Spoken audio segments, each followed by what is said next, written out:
భారతీయుల black money విదేశాల్లో కంటే స్వదేశంలోనే ఎక్కువగా ఉందని కేంద్ర ప్రభుత్వ రహస్య అధ్యయనంలో తేలింది. అయితే ఆ సర్వే రిపోర్టును మాత్రం కేంద్రం బయటపెట్టడం లేదు. రిపోర్ట్ కోసం ప్రతిపక్షాల నుంచి ఒత్తిళ్లు పెరుగుతున్నాయి. 97% భారతీయుల బ్లాక్ మనీ స్వదేశంలోనే ఉందని, కేవలం 3% మాత్రమే విదేశాల్లో ఉందని స్పష్టమైంది. కేంద్ర ప్రభుత్వం రహస్యంగా చేయించిన సర్వేలో ఈ విషయాలు బయటపడ్డాయి. కేంద్ర ప్రభుత్వానికి చెందిన national institute of public finance and policy, national council applied economic research, national institute of financial management సంస్థలు ఆ సర్వేలు చేపట్టాయి. 2011 నుంచి 2014 మధ్య అధ్యయనం జరిగింది. దేశంలో బ్లాక్ మనీ, లెక్కల్లో చూపని ఇతర డబ్బు, ఆస్తులను అంచనా వేసేందుకు సర్వే నిర్వహించాలని 2009లోనే ఆర్థిక శాఖ పార్లమెంటరీ స్టాండింగ్ కమిటీ నిర్ణయించింది.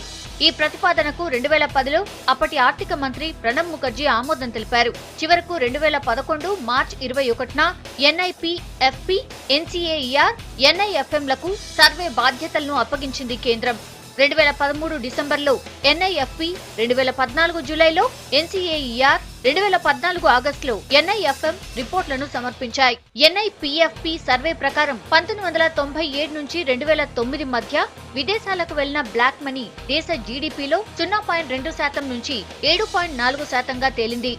NCAER స్టడీ ప్రకారం 1980 నుంచి 2010 మధ్య విదేశాలకు వెళ్లిన బ్లాక్ మనీ విలువ దాదాపు 27,32,000 కోట్ల నుంచి 34,86,000 కోట్ల వరకు ఉంటుందని అంచనా. జీడీపీలో ఇది 2.8%. NIFM అధ్యయనం ప్రకారం 1990 నుంచి 2008 మధ్య 9,41,837 కోట్ల బ్లాక్ మనీ విదేశాలకు తరలివెళ్లింది. 2014 డిసెంబర్లో ప్రభుత్వం సమగ్ర రహస్య నివేదికను తయారు చేసింది.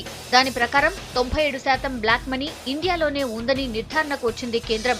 ఇప్పటిదాకా ఆ రిపోర్ట్ సీక్రెట్ గానే పెట్టింది. 2017లో ఆ నివేదిక గురించి ఆర్థిక శాఖను స్టాండింగ్ కమిటీ ప్రశ్నించింది. దీంతో అదే ఏడాది జూలైలో స్టాండింగ్ కమిటీకి రిపోర్ట్ను పంపింది ప్రభుత్వం. అప్పటి నుంచి అది standing committee chairman Veerappa Moily దగ్గరే ఉంది. ఆ నివేదికను బయట పెట్టాలని గత పార్లమెంట్ సమావేశాల్లో కొందరు ఎంపీలు డిమాండ్ చేశారు. ఈ విషయంపై స్టాండింగ్ కమిటీ నిన్న సమావేశమై చర్చించింది. నివేదికను బయట పెట్టకపోవడానికి 2 ప్రధాన కారణాలు ఉన్నాయనేది నిపుణుల మాట. నివేదికలో అందరి ప్రస్తావన ఉండడం మొదటి కారణం కాగా, అధికార బీజేపీ, ప్రతిపక్ష కాంగ్రెస్లు రిపోర్ట్ను బయట పెట్టడానికి ఇష్టపడడం లేదని సమాచారం. అయితే ముఖ్య ఆర్థిక సలహాదారు మాత్రం ఫైనల్ రిపోర్ట్ కరెక్ట్ గా లేదని, 3 నివేదికల్లోనూ బ్లాక్ మనీకి సంబంధించి వేర్వేరు విలువలు ఉన్నాయంటున్నారు. రహస్యంగా దాచి ఉంచి ఫైనల్ రిపోర్ట్ ఆధారంగానే 2016 నవంబర్ 8న ప్రధాని మోడీ పెద్ద నోట్ల రద్దు ప్రకటన చేశారని ఆర్థిక శాఖలోని కొన్ని వర్గాల మాట.